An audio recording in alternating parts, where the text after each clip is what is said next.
So here's the thing. I got this bomb track that I'm super excited to build up, but first I really want to paint this thing. And I want to paint it in a way that I've never painted before. My goal is to do an ambitious 6-color camo pattern over this frame.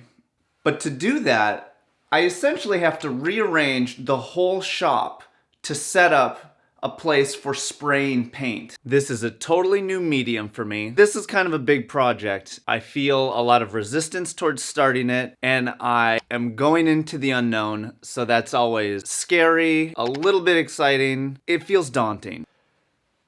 Whew. There's so much to learn in the beginning, and you never know what you don't know. But your mistakes will teach you, so you just have to start.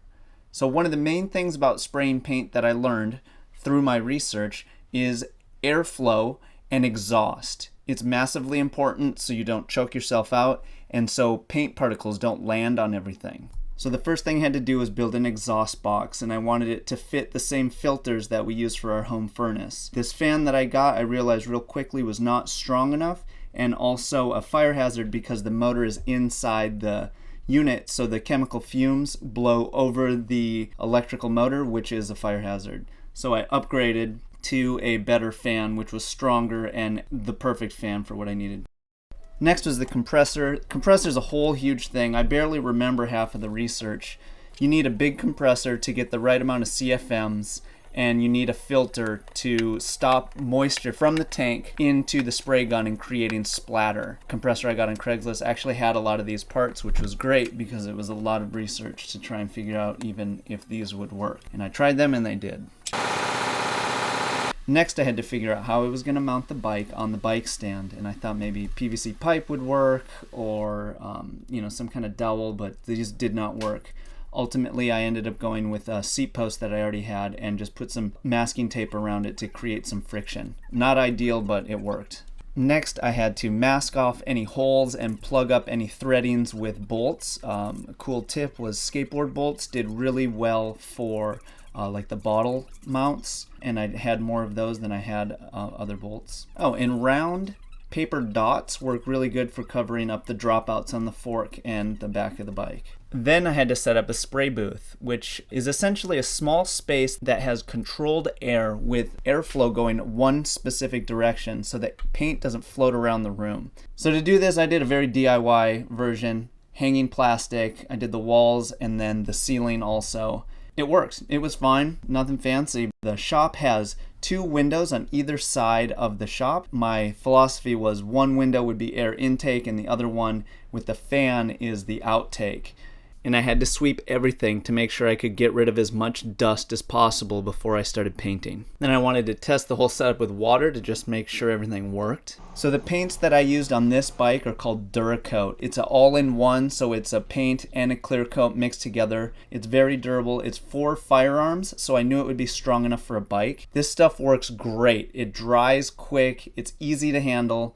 It moved through the spray gun easy. I was very, very impressed with it. And it layers no problem. Super opaque. And the next step was to degrease the frame from any stuff from your hands or grease and such. I don't have a plotter cutter at home, but I did want to preserve the Bomb Track logo on this bike because they hooked it up and I wanted to represent them. So what I did was I drew this rough camo to mask off the original logo, and I thought it was kind of neat to show that this was a paint job underneath and I just painted on top of it. And this stuff is called Frisket. It's a clear masking material. It works pretty good. I've done everything that I think that I know I should do before I start painting this thing. We're all masked off, we're all cleaned up. The temperature in the spray booth is at an appropriate temperature. It's time to do the first coat. I'm super nervous, but I just gotta start. Learn as you go. This is my bike, so if it gets messed up, only I gotta live with it and anyone else who has to look at it. Let's do this. Each time you paint, you have to mix up the appropriate amount of paint and hardener. I was nervous because I didn't know what this was going to be like, and this was a step that would have been very hard to undo. But, you just got to do it and just see what happens. Live with the consequence, whether they're good or bad. First coat done. 5 coats to go. I might be in over my head. Spraying paint is a lot of cleanup.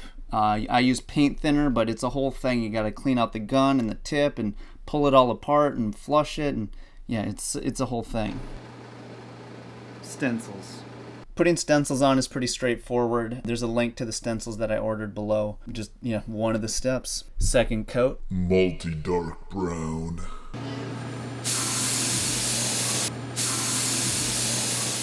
Again, this paint looks great. Next step is more stencils. Multi-medium green. And this step has a gradient, so it's the one color, and then you go back in and add a random gradient to it, which is kind of fun to do, because there's no, it's random. I used an airbrush for this step. It was not an ideal choice. It was a little too small. So in a future random gradient, I used the actual spray gun. Wow! How ghetto fabulous is this fork stand? Painting this bike just keeps going on and on. And step 7, apply more stencils. I'm almost there though. Yeah, I would basically do one coat a day. I think it can dry up in like up to an hour, but I just didn't want to mess with it. I would just do one coat because all the cleanup and stuff, it really takes a lot of time to even just paint a single color. Down to the last coat. I'm excited to get past this project. It's taking a long time and it's slow and whatever. But it's going to be very exciting to peel those stencils off. And then the last step was another random gradient. Look at all those layers.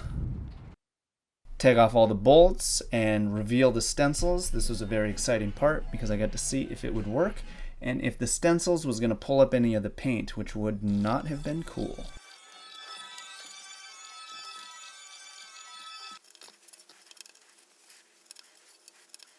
And Botanical Ben even helped pull stencils off. He was remarkably good at this.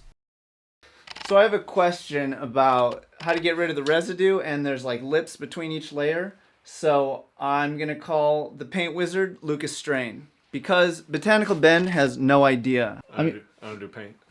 Calling Lucas Strain. Lucas Strain is also a pro cyclist, owns a messenger company, and an amazing frame painter. Yo, Dustin, what's happening? Player. What's up? 2 questions. How to get the residue off left over from the stencil? And can I sand this thing? Because there's a lot of ridges from the layers because that paint is kind of thick. You can sand it, but you're going to have to clear it if you sand it or it's going to be real scuffed looking. Yeah, and then as far as residue, Yep. You can get something at a paint store called Final Clean. Oh. Something close to that, yeah. You just don't want to use like an oil-based degreaser because it'll like eat into your paint and smear it. You just want to be careful with what you use. Like the paint you have where it's a clear and a paint all in one compound. Yeah. Tends to be more sensitive to cleaning materials. Totally. You just want to be careful. Maybe shoot whatever you clean it with. Do it on a test piece. Thanks, player. Yeah, dude, anytime. So after a little bit of experimenting, I decided that Goo Gone was the way to go. It works best if it's out of a vinaigrette bottle, apparently. Real talk, Lucas Strain is an amazing painter. If you've ever seen his work, it's very impressive.